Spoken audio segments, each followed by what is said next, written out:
हम बात कर रहे हैं चूजिंग एट्रीब्यूट टेस्ट। जो बात हम पिछली क्लास में कर रहे थे वो थी इम्पोर्टेंस। एक फंक्शन था कि हमने देखना था कि कौन सा एट्रीब्यूट जो है वो इम्पोर्टेंट है, जो जो सबसे ज़्यादा वैल्यूएबल है। जिसका मतलब ये है कि की उस फंक्शन से हमें एट्रीब्यूट्स की अहमियत या इम्पोर्टेंस का पता चल जाएगा। उस पता चलेगा कि कौन सा फंक्शन ज़्यादा अच्छा है, कौन सा ज़्यादा अच्छा नहीं है। तो उसकी बेस के ऊपर हम अपने एट्रीब्यूट्स को सिलेक्ट करेंगे और फिर हम उसकी बेस के ऊपर हम स्प्लिट करेंगे। ठीक है। The greedy search used in decision tree learning is designed to approximately minimize the depth of the final tree।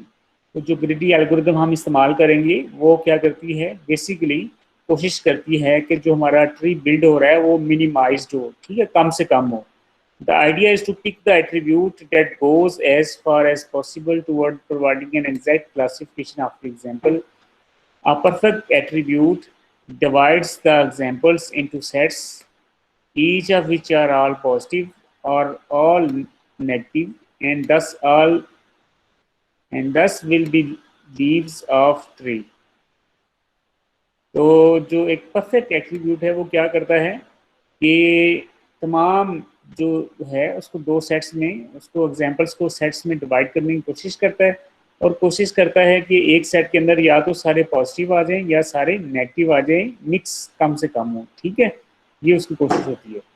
तो बेटा अभी जो हम एक इम्पोर्टेंट फंक्शन देखने वाले हैं जो कि बेसिकली इंफॉर्मेशन गेन है, उसको समझने से पहले कुछ बेसिक थिंग्स हैं मैं आपके साथ ये शेयर करना चाहता हूँ। ये मैं चाहता हूँ कि आप उसको समझें, उसके बाद क्योंकि इसी की बेस के ऊपर वो इंफॉर्मेशन गेन का फंक्शन है।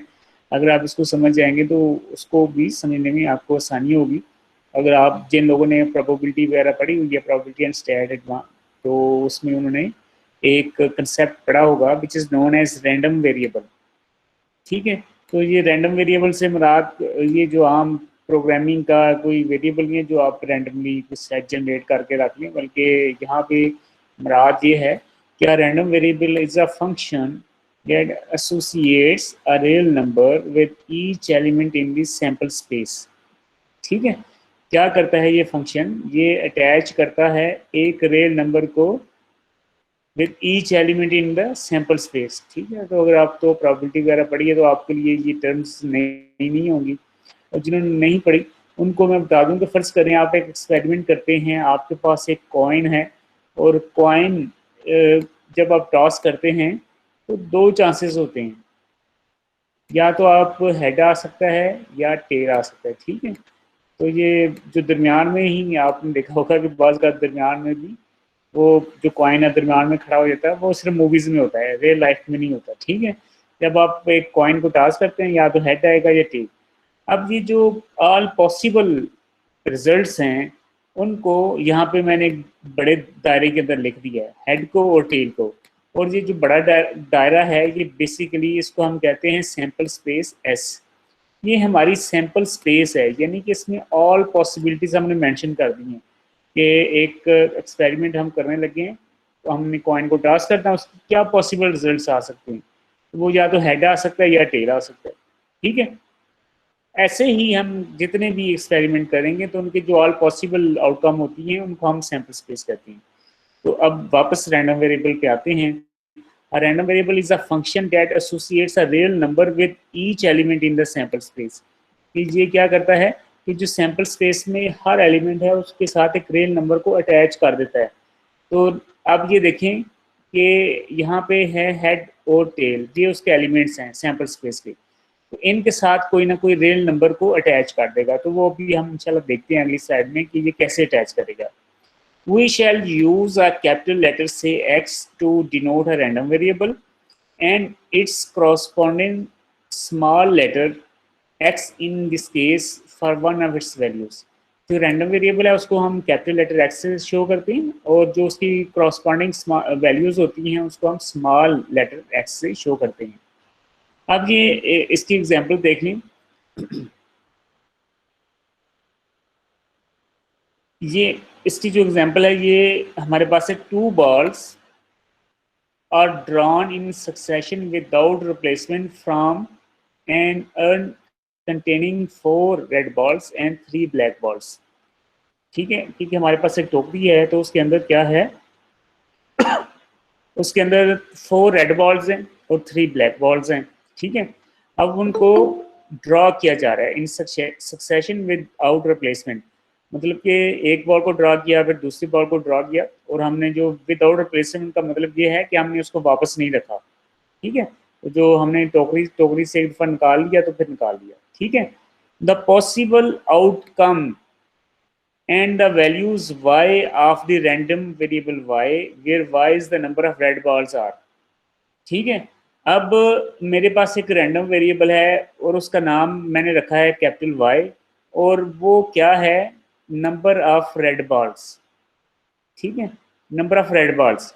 अच्छा, आपने क्या करना है, आपको एक टोकरी दी गई है, उसमें 4 जो रेड बॉल्स हैं, 3 ब्लैक बॉल्स हैं, आपने बगैर देखे उसमें से बॉल 2 बॉल्स को करना है, 2 बॉल निकालनी है। ठीक है, अब क्या पॉसिबिलिटीज हैं, क्या ऑप्शन है, अब ये सैंपल स्पेस हम डिफाइन करने लगे हैं। क्या ऑप्शन आपके पास, आपने एक बॉल निकाली फिर दूसरी निकाली, जब आपने देखा वो दोनों की दोनों रेड बॉल्स थी, तो एक ऑप्शन ये है कि वो दोनों की दोनों रेड बॉल हो, पहली भी रेड हो दूसरी भी रेड हो। दूसरा ऑप्शन क्या हो सकता है, दूसरा ऑप्शन ये हो सकता है कि आपने पहली निकाली फिर दूसरी निकाली, तो जब आपने देखा तो पता चला कि पहली रेड बॉल निकली है और दूसरी आपकी ब्लैक बॉल निकली है। या आपने क्या किया, आपने फिर एक चांस देखा कि उसमें पहली ब्लैक बॉल है दूसरी रेड है, या ये ऑप्शन हो सकता है आपके पास कि दोनों ब्लैक बॉल्स है। ठीक है, ये इसकी आपने sample space, all possible outcomes आपने मेंशन कर दिए हैं कि आपने 2 बॉल निकालनी है और उसमें से दोनों रेड हो सकती हैं या दोनों ब्लैक हो सकती हैं या कम्बिनेशन में आ सकती हैं। ठीक है, अब इस सैंपल स्पेस में हमारे पास एक रैंडम वेरिएबल है y, और वो है नंबर ऑफ रेड बॉल्स। तो ये जो पहला है उसमें कितनी रेड बॉल्स हैं, इसमें 2 रेड बॉल्स हैं, तो पहली की वैल्यू आ गई यहाँ पे 2। उसके बाद हमारे पास है दूसरा कॉम्बिनेशन जिसमें आर और बी है, तो इसमें कितनी रेड बॉल्स हैं, इसमें एक रेड बॉल है सिर्फ। उससे आगे जो तीसरा आउटकम है उसमें भी एक रेड बॉल है, और जो सबसे आखिरी हमारे पास है उसमें कोई रेड बॉल नहीं है। तो ये बेटा हमारे पास स्मॉल वाई की वैल्यूज़ हैं, ये स्मॉल वाई है। ठीक है, ये हमारे पास वैल्यूज़ हैं, these values are attach with these sample space elements. ठीक है, ये देखिए 2 आर के साथ अटैच है, आर बी के साथ 1, बी आर के साथ 1 और 0 के साथ 1। तो हमने यहाँ पे क्या कर दिया, हमने बेसिकली एक रियल नंबर को अटैच कर दिया है किसके साथ, सैंपल स्पेस के हर एलिमेंट के साथ। ठीक है, तो ये बेसिकली मेरा कंसेप्ट है हमारे पास रैंडम वेरिएबल का। अच्छा, तो अब आपका क्वेश्चन मेन होना चाहिए कि ये इसका हमें क्या फ़ायदा क्या नुकसान, इसको कैसे हम अपनी प्रॉब्लम के साथ अटैच करेंगे। तो जो डाटा सेट हमने पिछली एग्जांपल में देखा था, जो रेस्टोरेंट का डाटा सेट है, तो उसमें हर कॉलम है वो बेटा, हर कॉलम हमारे लिए एज ए रैंडम वेरिएबल होगा। हर कॉलम को हम, जितने कॉलम्स हैं वो कॉलम से मुराद एट्रीब्यूट्स हैं, हमारे पास जो 10 एट्रीब्यूट्स हैं, तो हर एट्रीब्यूट को एज ए रैंडम वेरिएबल हम सेलेक्ट करेंगे। ठीक है, वो हमारे पास ट्रीट करेंगे, वो हमारे पास एक रैंडम वेरिएबल है। तो अब देखते हैं कि वो रैंडम वेरिएबल कैसे ट्रीट करेंगे। ये रैंडम वेरिएबल है, ये बेसिकली हमारे पास आप कह दें कि मक्की स्टोन है फॉर आवर एंट्रोपी, और एंट्रोपी बेसिकली हमें चाहिए for computation of information gain which is our main function. ठीक है, तो अब हमने देखना है कि एंट्रोपी क्या होती है। We will use the notion of information gain which is defined in terms of entropy. तो हमारा मकसद है इंफॉर्मेशन गेन की बात करना, लेकिन उसको समझने के लिए हमें एंट्रोपी का पता होना चाहिए। तो अब क्वेश्चन है कि एंट्रोपी क्या है। Entropy is a measure of the uncertainty of a random variable। Entropy क्या है कि जो random variable हमने पिछली स्लाइड्स में डिफाइन किया है, उसके अंदर जितनी अनसर्टेनिटी है उसको हम एंट्रोपी कहते हैं। ठीक है, acquisition of information corresponds to a reduction in entropy। तो जो इंफॉर्मेशन हमें मिलती है वो बेसिकली रिडक्शन इन इंट्रोपी, जो इंट्रोपी में एक रिडक्शन है, यानी कि जो अनसर्टेनिटी के अंदर रिडक्शन है वो बेसिकली हमारे पास इंफॉर्मेशन गेन होगा। ठीक है, तो मे बी आप थ्योरेटिकली थोड़ा सा आपको ग्रैप्स करने में इशू हो, लेकिन जब हम प्रैक्टिकल करेंगे तो आपको ये चीज़ मज़ीद वाज़ह हो जाएगी। A random variable with only one value, a coin that always come up heads, has no certainty, and thus its entropy is defined as zero. Thus no information gain. अब इसमें एग्जाम्पल में बताया है कि हमारे पास एक अगर random variable with one value हो, सिर्फ एक वैल्यू हो उसके अंदर, जैसे कि आपका एक कॉइन है, वो कॉइन बाइस्ड है, उसमें हमेशा हेड आता है, आप जितना मर्जी उसको घुमा के फेंकें वो हेड ही आएगा।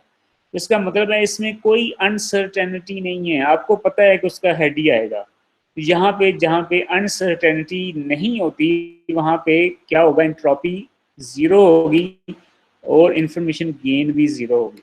ठीक है, अगर आपको याद हो तो एक मूवी, आपने इंडियन मूवी देखी होगी शायद, ये शोले नाम की, बड़ी फेमस है, काफ़ी पुरानी है, अगर आपने देखी है तो आपको पता होगा कि वहाँ पे वो एक जो एक्टर है वो कॉइन टास्क करके वो अपने जो भी डिसीजन लेने होते हैं वही करता है। तो वो एट दी एंड जब मूवी एंड होने वाली होती है तो उसको पता चलता है कि दूसरे जो उसके साथ एक्टर था उसको पता चलता है कि इस कॉइन पे तो दोनों साइड पे एक ही चीज़ है।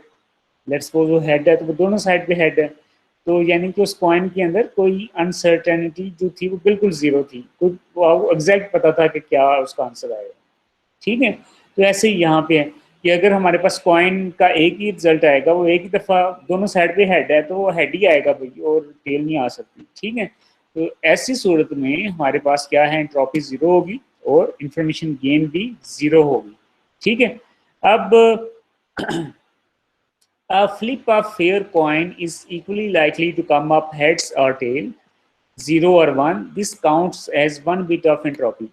कि अगर हमारे पास एक फेयर कॉइन है, यानी कि वो सही फेयर कॉइन है, तो या तो आपके पास इक्वल चांसेस हैं कि हेड आ जाए या इक्वली चांसेस हैं आपके पास टेल आ जाए। ठीक है, इसको 0 1 से भी रिप्रेजेंट कर सकते हैं और इसके लिए हमें एक बिट चाहिए, वन बिट चाहिए, क्योंकि आपको पता है कि वन बिट के अंदर हम दो चीज़ें, दो ऑप्शन रख सकते हैं, 0 या 1। वन बिट के अंदर हम दो ऑप्शन सेव कर सकते हैं, इसलिए इसकी एंट्रोपी वन बिट होगी। The roll of a fair four sided die has two bits of entropy because it takes two bits to describe one of the four equal probable. चार side वाली आपकी die है, अगर हम उसको role करते हैं, दो का जो दाना होता है उसको डाई कहते हैं, तो अगर हम उसको रोल करें तो आपको दो बिट्स ऑफ एंट्रोपी मिलेगी, क्योंकि जो फोर ऑप्शंस हैं उसको रिप्रेजेंट करने के लिए आपको दो बिट्स चाहिए। ठीक है, तो उसके अगर एक बिट से भी ज़्यादा नहीं होगा, जैसे आप देख सकते हैं कि हम अगर फोर ऑप्शन मेंशन करने हैं तो 0 0 0 1, ठीक है, तो या 1 0 या 1 1, तो ये कितनी आपको कितनी हमें चाहिए, टू बिट्स चाहिए to represent the four options. ठीक है, तो ये हमारे पास एंट्रोपी है। तो अब इसको कंप्यूट कैसे करना है, क्या फार्मूला होगा। इन जनरल बिट्स बाइट में थोड़ा सा इसको अटैच करने हैं कि एक बिट में कितनी इंफॉर्मेशन हम सेव कर सकते हैं।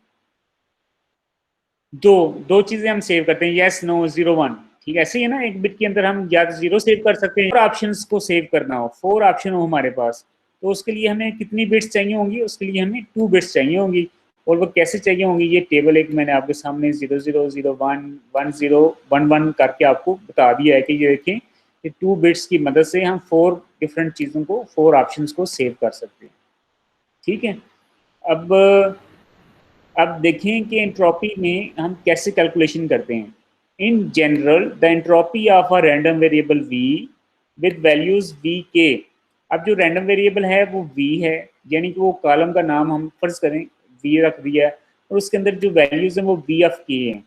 ठीक है, each with probability P V के इज डिफाइंड एज। ठीक है, अब जो पी जो है ना उसका मतलब है प्रोबेबिलिटी ऑफ वी के, उसके अंदर जो वैल्यूज हैं उसकी कितनी प्रोबेबिलिटी है, उसको पी ऑफ वी के से डिफाइन करेंगे। तो अब एंट्रोपी कैसे कैलकुलेट करेंगे, entropy is equal to H of V यानी कि एच को हम कह रहे हैं कि एंट्रोपी है और वी वो रैंडम वेरिएबल है।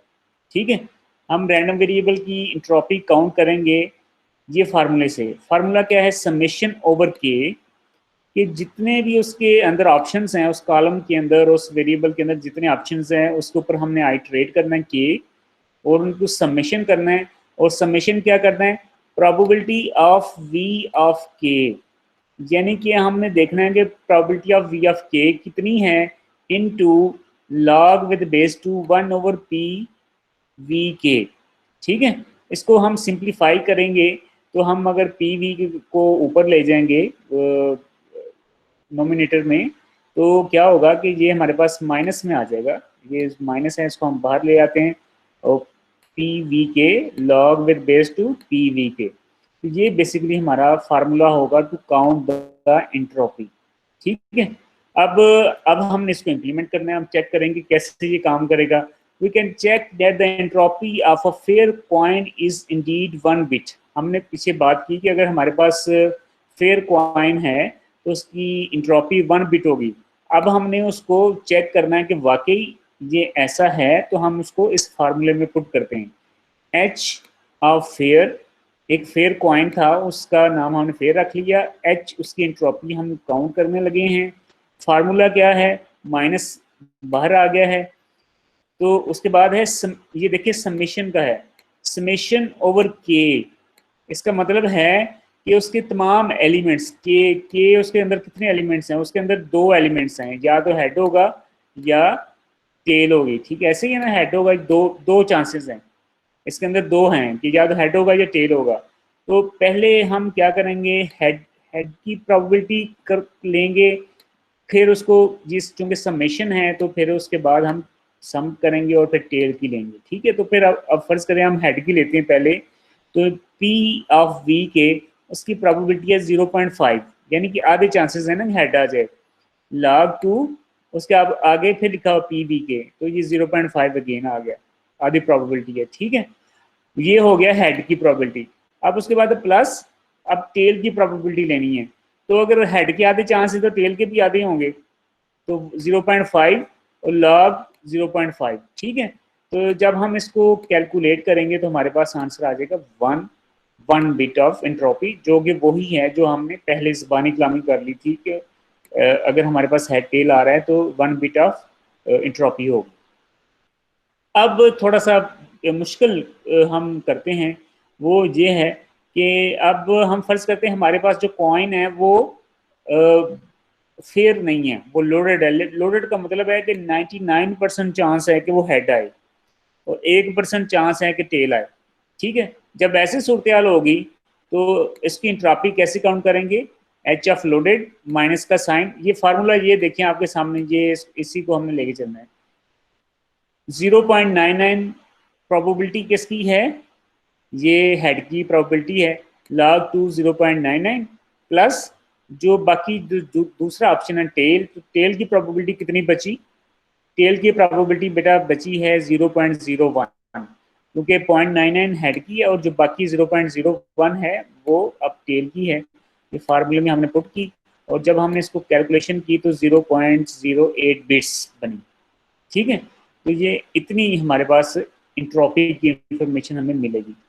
ठीक है, अब इसको थोड़ा सा फॉर्मलाइज करते हैं।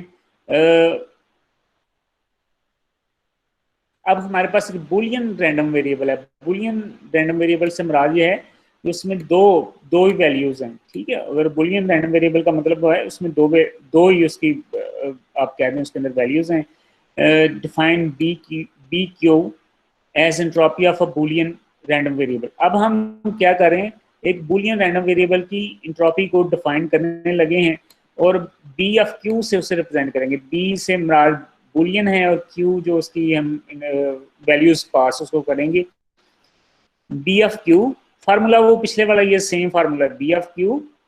तो पीछे क्या फार्मूला था हमारे पास, हमने क्या यहाँ पे ये रखा था H of V. H of V के बजाय हमने उसका नाम ही चेंज करना है, बस अब बी ऑफ क्यू कर दिया हमने। ठीक है, बी क्यू जो है हमारे पास कोई भी रैंडम वेरिएबल होगा, माइनस वही है पिछले वाला Q log with base two Q plus 1 minus Q, तो ये 1 माइनस क्यू क्यू क्या है बेसिकली हमारे पास, हमने देखा था जैसे पिछली स्लाइड में कि हेड के आने के चांस कितने हैं 0.5 और टेल के आने के चांस कितने हैं 0.5 पहले केस में। दूसरे केस में लोडेड में क्या था, हेड के आने के चांस कितने हैं 0.9 और टेल के आने के चांस कितने हैं 0.01।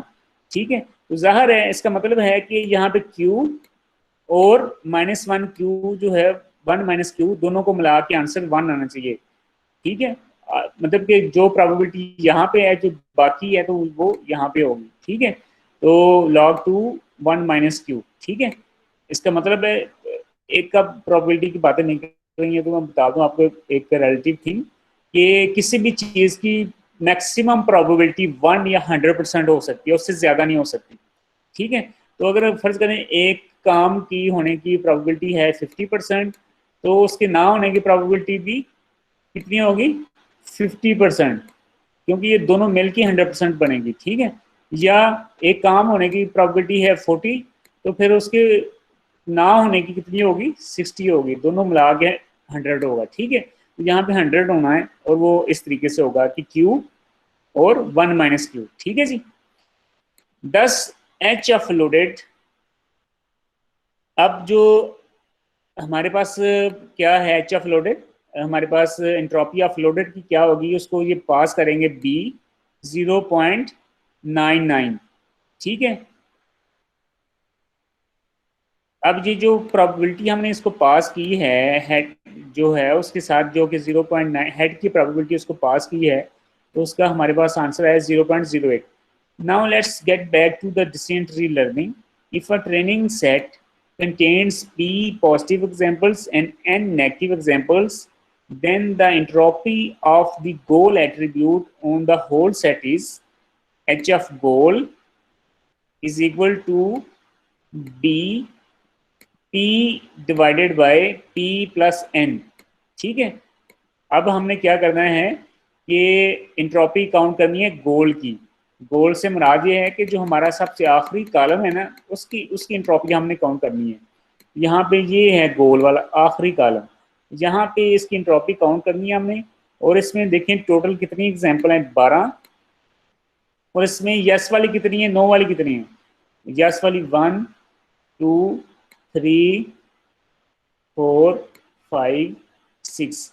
इसमें 6 जो हैं वो पॉजिटिव हैं यानी यस की एग्जांपल्स हैं, और ऑब्वियसली इससे हमें पता चल गया कि 6 ही इसमें नो वाली हैं। ठीक है, तो अब हमने इस कॉलम के ऊपर इसकी हमने इंट्रॉपी को काउंट करना है।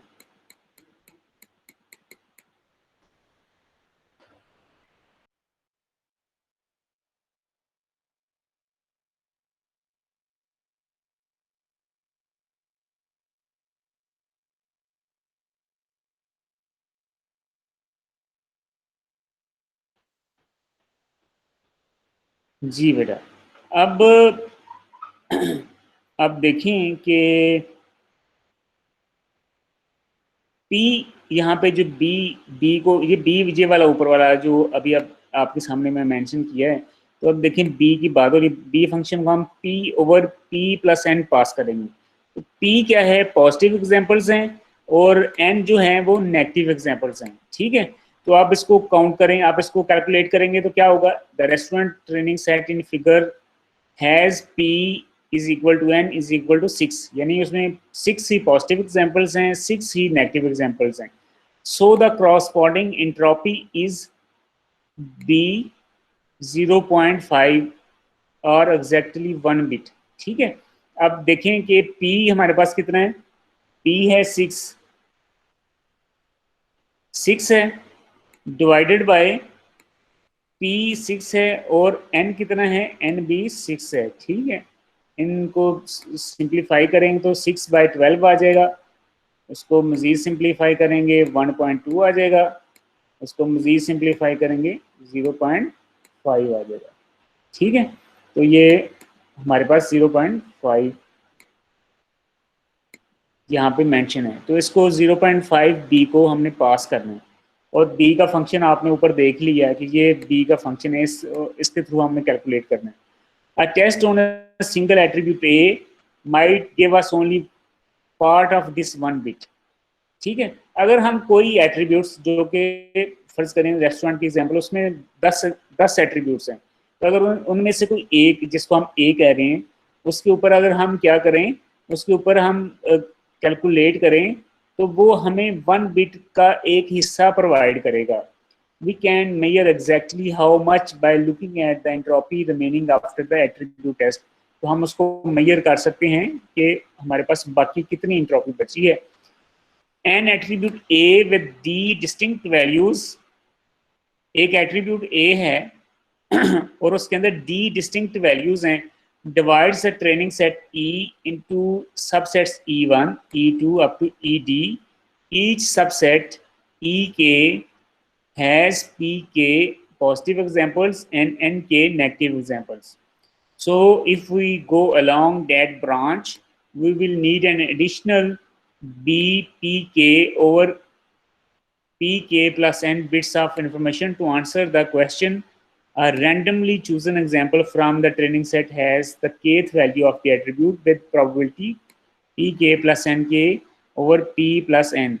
So the expected entropy remaining after test attribute A is remainder of A is equal to summation। ये देखिए अब हमारे पास समेशन है K1 से लेकर D तक। तो ये 1 से लेकर D क्या है, ये बेसिकली हमारे पास ऑप्शंस हैं उस उस रैंडम वेरिएबल के अंदर। फर्ज करें हम कंसीडर करते हैं कि रैंडम वेरिएबल हमारे पास है पैटर्न। पैटर्न के कॉलम के अंदर आपको पता है कि 3 वैल्यूज हैं, नन, सम और फुल। इसका मतलब है कि रेस्टोरेंट में कोई बंदा नहीं मौजूद, या रेस्टोरेंट में कुछ लोग मौजूद हैं, या रेस्टोरेंट में फुल है। ठीक है, तो यहाँ पे K1 से लेकर D है, इसका मतलब है यहाँ पे 3 होगा, D हमारे पास 3 होगा 1 से लेकर 3 तक। ठीक है, इन द पैटर्न कॉलम। अब क्या है यहाँ पे आप देखें PK प्लस NK। अब जब हम इसको ओपन करेंगे ना तो उसमें क्या होगा, बेसिकली जो P, अब इसी अगर हम इसको थोड़ा सा ओपन करें तो इसमें क्या होगा, अब इसमें होगा P1 plus N1 over P plus N। ठीक है, उसके बाद P1 over P1 plus N1। ठीक है, अब इसको देखें, उसके बाद हमारे पास है, इसको प्लस करेंगे तो प्लस में अभी 1 मिनट जरा वेट करें।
हाँ जी बेटा, अभी हम डिस्कस कर रहे हैं अच्छा, अब वही जो पैटर्न वाला कॉलम है ना, मैंने उसको अब एक्सपेंड कर रहा हूँ।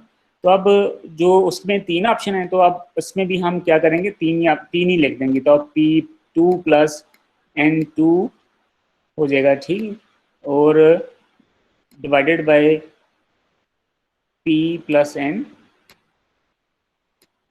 N, और उसके बाद हमारे पास B आ जाएगा, और B के बाद हमारे पास क्या आएगा, P2 divided by P2 plus अब ये थोड़ा सा लिखने में इशू आ रहा है, तो आई होप कि आप मैं साथ बोल रहा हूँ तो आपको समझ आ जाएगी, ठीक है। उसके बाद ही हमारे पास तीसरा ऑप्शन हम लिखेंगे, वो है plus P3 plus N3 divided by P plus NB into P3 P3 plus N3, ठीक है। ये मैंने एक्सपेंड किया for the attribute which is patterns, क्योंकि वहां पे हमारे पास कितने हैं, तीन ऑप्शन है उस कॉलम के अंदर, या तो नन है या फुल है या क्या है उसके अंदर सम है, ठीक है। तो अब उसमें से आपने क्या करना है, तीनों के लिए इसको फिल आउट करना है। तो आप देखें कि अब जब हम बात कर रहे हैं ना पी और एन की, जब पी और एन की बात कर रहे हैं तो इसका मतलब है सारे पॉजिटिव सारे नेगेटिव। जब हम बात कर रहे हैं पी और एन की तो इसका मतलब है सारे पॉजिटिव और सारे नेगेटिव, ठीक है। और जब हम बात कर रहे हैं पी के प्लस एन के, तो इसका मतलब है के पॉजिटिव और के नेगेटिव, के पॉजिटिव और के नेगेटिव, ठीक है। तो यहाँ पे अगर जो पहला ऑप्शन है इसको देखें तो P1N1, इसका मतलब है जो पहले वाला है ना उसकी पॉजिटिव और पहले उसी की नेगेटिव। फर्ज करें आपने पहला जो सिलेक्ट किया है वो है नन, तो आपने देखना है कि नन के आगे कितने यस हैं और कितने नो हैं, ठीक है जी। नन तो जितने यस हैं वो P1 की जगह पे आ जाएंगे, जितने नो हैं वो N1 की जगह पे आ जाएंगे। और डिवाइडेड बाय क्या हो जाएगा, P प्लस एन, यानी कि टोटल पॉजिटिव और टोटल नेगेटिव जो कि कितने हैं 6 प्लस 6 हैं, ठीक है 12 हैं, ठीक है।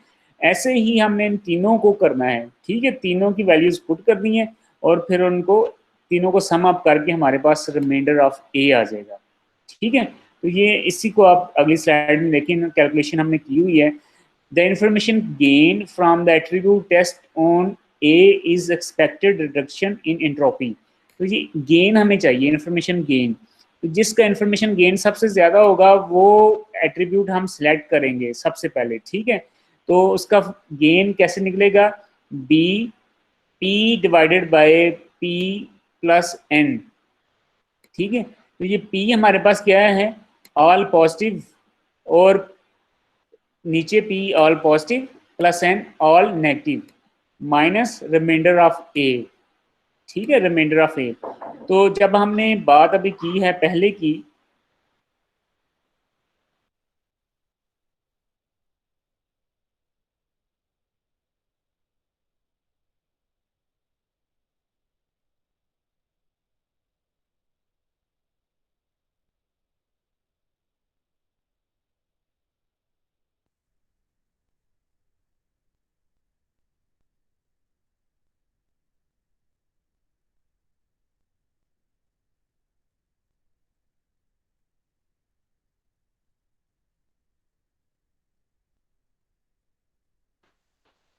हाँ जी बेटा, ये देखें कि गेन जो है, gain of A, information gain of A, B P over P plus N minus remainder of A. अच्छा, अब ये जो आपने B into P over P of N है ये निकाला हुआ है, ये आपका कितना है, ये वन आपने पहले से निकाला हुआ है, अगर नहीं भी निकाला तो आप निकाल सकते हैं, ठीक है। और रिमाइंडर आपका फार्मूला पीछे आपने हमने उसको डिटेल से देख लिया, ये रिमाइंडर का जो फार्मूला है, ठीक है। तो in fact gain A is just what we need to implement the importance function returning to the attribute considered in figure we have. अब हमने पैटर्न, जो पैटर्न्स वाला है ना, जो पैटर्न्स का कॉलम है उसके ऊपर हमने इंफॉर्मेशन गेन निकालनी है। तो ये जो पहले वाला है ना बी, ये जो पहले वाला बी इंटू पी और पी प्लस एन, उसको जब हमने कैलकुलेट किया तो हमारा आंसर आ गया 1, ठीक है। माइनस उसके बाद हमारे पास कैलकुलेशन आ गई आगे रिमाइंडर ऑफ ए की। तो रिमाइंडर ऑफ की ए की जो कैलकुलेशन है उसने यहाँ पे देखें कि कितनी, तीन तीन पार्ट्स में की है, एक पहला पार्ट है, दूसरा पार्ट है और तीसरा पार्ट है। अब देखें कि यहाँ पे लिखा हुआ है 2/12। अब पिछली स्लाइड में आ जाए जरा, यहाँ पे 2/12 लिखा हुआ है, इसका मतलब है कि 12 का मतलब है कि टोटल पॉजिटिव पॉजिटिव और टोटल नेगेटिव एग्जांपल्स हमारे पास कितनी है, 12। 6 + 6 = 12। और 2 ऊपर कैसे आया है, अब देखिए इसने 2 कैसे कैलकुलेट किया है, वो कौन सा एट्रीब्यूट इसने पहले लिया है, इसको हमें टेबल पे जाके वापस देखना पड़ेगा। तो अब यहाँ पे देखें कि ये पैटर्न का कॉलम है, इसमें देखेंगे सिर्फ 2 ऑप्शन किसके हैं, मेरे ख्याल से नन को हम चेक करते हैं पहले। हाँ जी, एक नन और ये दूसरा नन, ये पहला ऑप्शन है नन का। नन में हमारे पास एक में 9 आ रहा है और एक में दूसरे में भी 9 आ रहा है, दोनों में 9 आ रहा है। पूरे कॉलम में नन 2 दफ़ा आया और दोनों का जो गोल है ना वो दोनों में 9 आ रहा है, ठीक है। तो अब उसने क्या किया है, अब यहाँ पे जो उसने कैलकुलेशन की है वो यहाँ पे देखिए आप कि जो 2, क्योंकि सिर्फ नन 2 दफ़ा आ रहा है तो उसका उसका लिखा उसने लिखा है 2। ये 2 कैसे आया है कि ये दोनों दफ़ा नेगेटिव आया है, पॉजिटिव 0 आया है और नेगेटिव 2 दफ़ा आया है, तो इन दोनों को ऐड करेंगे तो हमारे पास आंसर आ जाएगा 2। तो 2/12 आंसर आ गया। और उसके बाद आगे उसने लिखा है 0/2। तो 0/2 से क्या मुराद है, 0/2 से मुराद बेटा ये है P1 + N1, ठीक है। सॉरी, ये है हमारे पास P1/P1 + N, ये जो है ये P1/P1 + N1। P1 का मतलब है कि नन के कितने पॉजिटिव हैं, डिवाइडेड बाय P1 + N1 उसके पॉजिटिव कितने हैं और नेगेटिव कितने हैं। तो हमने अभी देखा है कि पॉजिटिव इसका कोई भी नहीं है, 0 पॉजिटिव हैं और नेगेटिव इसके 2 हैं। तो यहाँ पे उसको फार्मूला लगाएं जरा, क्या फार्मूले में पुट करें तो क्या होगा, P1 0, ठीक है, और हमारे पास 0 पॉजिटिव प्लस नेगेटिव, ठीक है, प्लस आ जाएगा और उसके पास 2 आ जाएगा, तो ये 0/2 आ जाएगा, 0/2, ठीक है। ये देखें यहाँ पे 0/2 आ गया। ऐसे ही हमने बाकियों दोनों का देखना है। बाकी हमारे पास है एक, फर्ज करें एक सम है, तो सम के 4/12 आ जाएगा, और जो उसके बाद हमारे पास है फुल में 6/12 आ जाएगा, ठीक है। तो जब हम इसकी कैलकुलेशन करेंगे according to the previous formula, तो हमारे पास इसकी जो एंट्रोपी है वो आएगी, इंफॉर्मेशन जो हमारे पास है इसकी इंफॉर्मेशन गेन है वो आएगी 0.541, ठीक है।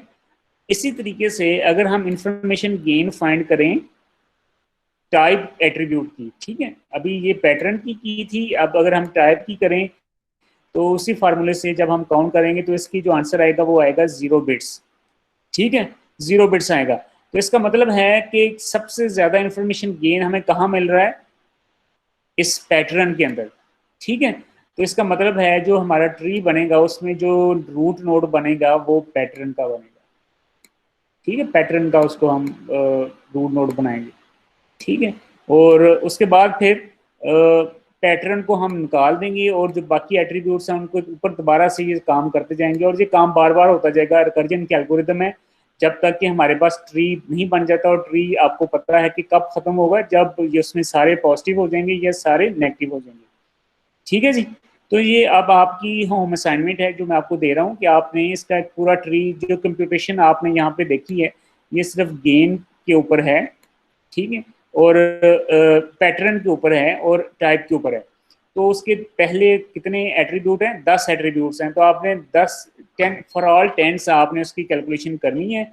उसके बाद फिर आपने उसको एज ए रूट के तौर पे लेना है। उसके बाद फिर आपने जो सिलेक्ट हो जाएगा उसको निकालना है और फिर बाकियों के लिए करना है, और इस तरीके से ट्री को करते जाना है जब तक कि उसके लीव नोड्स में सारे पॉजिटिव नहीं हो जाते या सारे नेगेटिव नहीं हो जाते, ठीक है। तो ये आपकी होम असाइनमेंट है, आपने मुझे सबमिट करवानी है। आपने इसको अपने कॉपी पे पेपर पे इसको करना है, सारी कैलकुलेशन को फॉर दिस एग्जांपल, और उसको फिर आपने आप स्कैन करके या उसका इमेज लेके आपने मुझे क्लासरूम में उसको पोस्ट करना है, ठीक है। उसकी मैं आज ही उसकी एक असाइनमेंट आपको वहाँ पे पोस्ट कर दूंगा, तो उसके अगेंस्ट में आपने हैंड रिटन मुझे इसका कंप्लीट कैलकुलेशन करके जमा करवाना है, ठीक है। इसकी एक और एग्जांपल भी साथ है।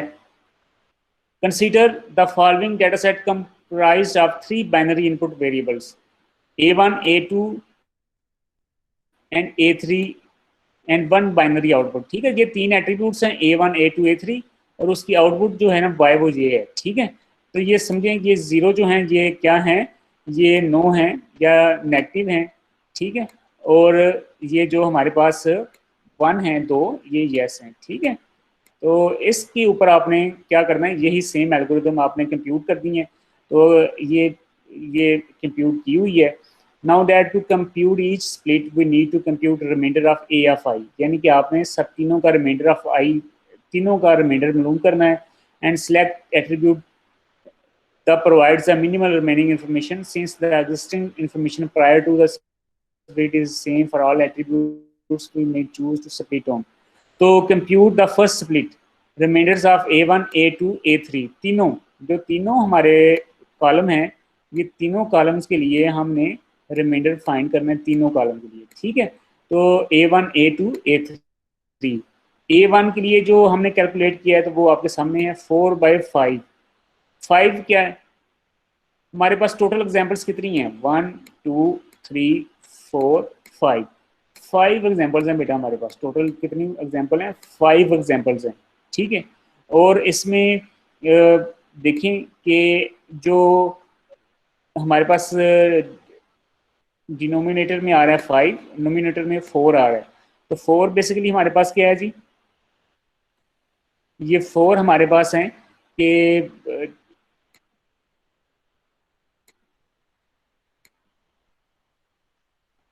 हाँ जी, इंफॉर्मेशन गेन में हमने देखा था P और P+N। ठीक है जी, तो ये हमारे पास टोटल आ रहा है जी कि हमारे पास पहले A1 की देखें, तो ये देखें कि A1 में 4 हमारे पास पॉजिटिव हैं और एक नेगेटिव है। ठीक है, 4 पॉजिटिव है और एक नेगेटिव है। तो यहाँ पे जो P1 आ गया हमारे पास, वो P1 वो 4 है, और जो टोटल हमारे पास है वो 5 है। ठीक है, तो 4/5, और उसके बाद हमारे पास है कि हमने इसको जो रिमाइंडर का फार्मूला है वो हम इस्तेमाल कर रहे हैं, और यहाँ पे हमारे पास -2/4 लॉग 2/4, उसके बाद है -2/4 लॉग 2/4। ठीक है, उसके बाद है फिर हमारे पास जो बाकी हैं 1/5 -0 -1/1 लॉग 1/1।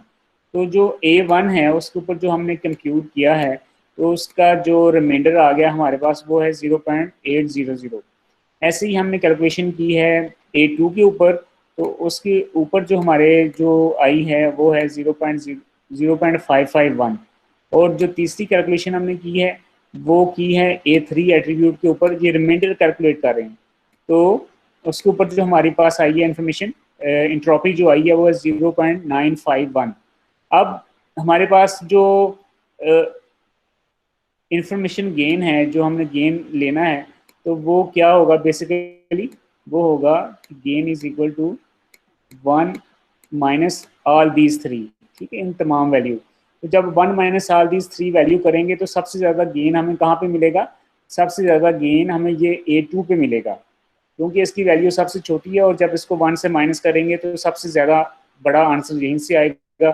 तो फिर हमने जो पहला एट्रीब्यूट है वो A2 सेलेक्ट किया। ठीक है, जो हमारा ट्री बनेगा वो सबसे पहला A2 as a root node बनेगा। ठीक है, choose A2 first split since it minimizes the remaining information needed to classify all examples. Note that all examples with A2 0 are correctly classified as B is equal to 0. So we only consider the 3 remaining examples. अच्छा, अब ये 3 examples हैं ना, ये अभी final नहीं हुई। ये 3 एग्जाम्पल्स हैं, ये x3 x4 x5, ये एग्जाम्पल्स हैं, ये अभी मिक्स सेट में आ रही हैं। For each E2 for each A2 is equal to 1। ठीक है, तो फिर अब हमने जो बाकी अब 3 रह गई है ना, इनके ऊपर ये काम दोबारा से करना है। After splitting on A2 we compute the remaining information for the other attributes on the 3 remaining examples. So we have A2 is equal to 0, the remainders of A3 and अब हमारे पास चूंकि हमने A2 को इस्तेमाल कर लिया है, तो अब हमारे पास सिर्फ 2 एट्रीब्यूट रह गए हैं, A1 और A3। तो अब हमने A1 और A3 को कैलकुलेट करना है, लेकिन आप यहाँ पे देखें ये थोड़ा सा फर्क आ गया। अब जो टोटल एग्जांपल्स हैं वो 3 हैं, पहले हमारे पास टोटल एग्जाम्पल थी 5, अब हमारे पास टोटल एग्जाम्पल रह गई है 3, क्योंकि ये 3 है ना वो मिक्स सेट में आ रही है, ये 3 है इनका फैसला नहीं हुआ, बाकी 2 का फैसला हो गया, इसलिए ये अब टोटल एग्जाम्पल 3 है। और इसके मुताबिक ही हमने कैलकुलेट किया, तो जब इंट्रॉपी कैलकुलेट की तो A1 पे हमारे पास जो एंट्रोपी है वो 0 आई, और A3 पे हमारे पास जो एंट्रोपी है वो आई है 0.667। तो जब हम इसका इन्फॉर्मेशन गेन करेंगे तो जो हमें बड़ा आंसर आएगा वो कौन सा आएगा, A3 में से आएगा। ठीक है, तो अब इसका जो ट्री बनेगा वो बनेगा, उसका जो नेक्स्ट बनेगा वो बनेगा A1। ये सिंपल सा ट्री बनेगा, इसका रूट नोड A1 A2 होगा, और इसका जो दूसरा नोड होगा वो A1 होगा। So we select attribute A2 split on which correctly classify all remaining examples। तो ये एक छोटे से ट्री से हमने क्या किया, तमाम एग्जाम्पल्स को करेक्टली क्लासीफाई कर लिया। ठीक है, तो ये बेटा इसकी एक छोटी सी एग्जाम्पल है। तो अब आपका होमवर्क मैंने आपको बता दिया है, तो आपने क्या करना है, सारी कैलकुलेशन करनी है और साथ आपने ट्री भी बनाना है, और आपने इस तरह की कैलकुलेशंस करनी है, ये आपके सामने नजर आ रही है। ये देखिए, आपको उसको कंप्लीट समझने के लिए आपको इस तरह की कैलकुलेशंस आनी चाहिए। ऊपर वाला लाइट ग्रे कलर जो है वो पॉजिटिव एग्जांपल्स हैं, और नीचे वाली जो है वो क्या है, वो नेगेटिव एग्जांपल्स हैं। तो जब पहले एट्रीब्यूट को हम क्लासीफाई करने लगे हैं तो हम ये सारे डाटा सेट को ले रहे हैं, जिसमें 6 पॉजिटिव हैं 6 नेगेटिव हैं। लेकिन जब हमने हंगरी जो दूसरा है उसको किया है तो उसमें सबको नहीं ले रहे, उसमें सिर्फ इन 6 को ले रहे हैं, क्योंकि ये 6 हैं, ये कंबाइंड सेट में आ रहे हैं, ये इनको हम स्प्लिट करने में नाकाम रहे हैं पहले ऑप्शन में। तो अब इस 6 की बात होगी, तो अब ये 12 के बजाय हमारा डाटा जो है वो आधा रह गया और वो 6 है, इसके ऊपर जब अप्लाई करेंगे तो फिर ये सूरत होगी। यहाँ पे अगेन, यहाँ पे तो दो, नो में तो दोनों एक ही कैटेगरी के हैं, लेकिन येस में हमारे पास 2 पॉजिटिव हैं 2 नेगेटिव हैं, यहाँ पे फिर गड़बड़ है, तो फिर हमें दोबारा से यहाँ पे कैलकुलेट करना पड़ेगा। और अब हमारे पास जो टोटल एग्जाम्पल्स हैं वो 4 रह गई हैं, और यही हमारे पास P+N है 4। यहाँ पे P+N हमारे पास कितना है 6, और यहाँ पे P+N हमारे पास कितना है 12। ठीक है, तो जैसे जैसे हम ट्री में आगे चलते जाएंगे, हमारा जो टोटल एग्जाम्पल्स हैं, कन्फ्यूज्ड एग्जाम्पल्स हैं जिनका अभी तक हम फैसला नहीं कर सके, वो कम होती जाएंगी। ठीक है, तो आपने इस तरह का ट्री बिल्ड करना है और साथ ही सारी कंप्यूटेशंस करनी है फॉर डैट। ठीक है, तो ये आपने मुझे सबमिट करवाना है। ठीक है, तो आप बेटा आपका कोई क्वेश्चन है तो please you can ask me.